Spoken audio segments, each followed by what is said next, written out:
So tell me about MIT. Oh, yeah, that's a funny one. So basically, what happened is I can't remember the year, but years and years ago, I scored this piece of pitch work with an oil company, and they were based in Wyoming.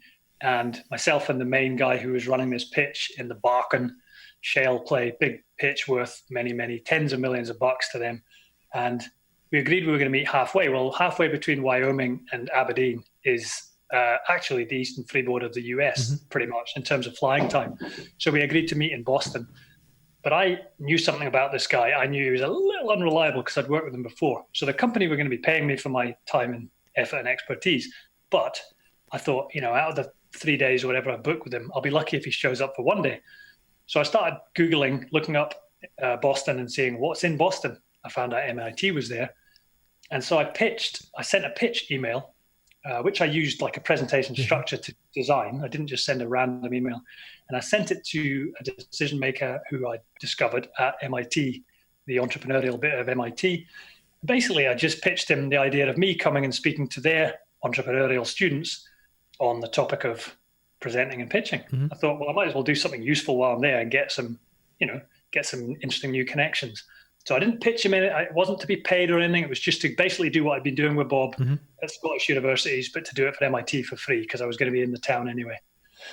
Went over, he agreed. It was a video interview with him and some of his staff before they let me come. They didn't just agree by after the email, but it was the email, then the interview with them. So I went over, delivered that, and right enough, the guy was there literally one day out of the three. So I was correct. I won't name check him because you never know, he might see this. And that was how it started. And after that, I was involved a few times in there. They had like a summer accelerator program. Oh, They cool. had businesses coming from all over the world, and I was involved in a couple of them. That was really all there was to it. And one day when I was leaving MIT to nip back to the plane, back to Boston Logan and fly home, Bill Owlett, the kind of head guy there, brought me into the office, and there were some of the other teams sat around, and he said, his words were, "Thor, my favorite Viking." He said, "I'm going to make you an EIR." And I genuinely was like, I have no idea what that is. But I didn't want to say it. So I was like, Yeah. oh, thanks, Bill. And on the flight out, on the drive out in the taxi, I was looking up EIR, like, what the hell is that? And I did wonder why the other kind of team members were looking at me a bit funny or looking at him a bit funny. And yeah, so apparently it means entrepreneur in residence, and it's a great honor. Now, I left it on my LinkedIn profile for a year, and then I just ended it because, as far as I can tell, it's just like one of those designations. I'm not sure what it really means. And I guess he just gave it to me to say thanks for all the stuff I'd Hmm. done for them. And, I got a lovely testimonial from one of the key people there that people can find on LinkedIn.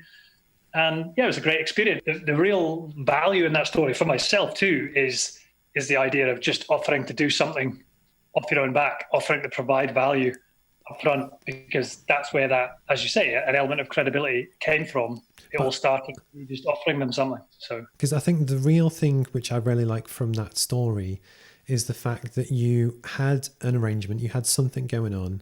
You thought I might have some free time, so off your own back, you thought who's there? I'm gonna approach them. I'm gonna sell, and it's not everyone does that. Not everyone has the kind of the thoughts or the ideas to even approach that kind of thing. So I think there is huge value in even just trying stuff. That likewise, when I used to come up to Aberdeen, if I knew that I had 6 meetings, I'd try and fit in a seventh, and I'd just drop in to say, actually, I'm going to be here. Can we have a chat or grab a coffee? There's no big deal. But actually, it's going that extra mile because you yeah, never know. We're still friends, I guess, 8, 10 years on.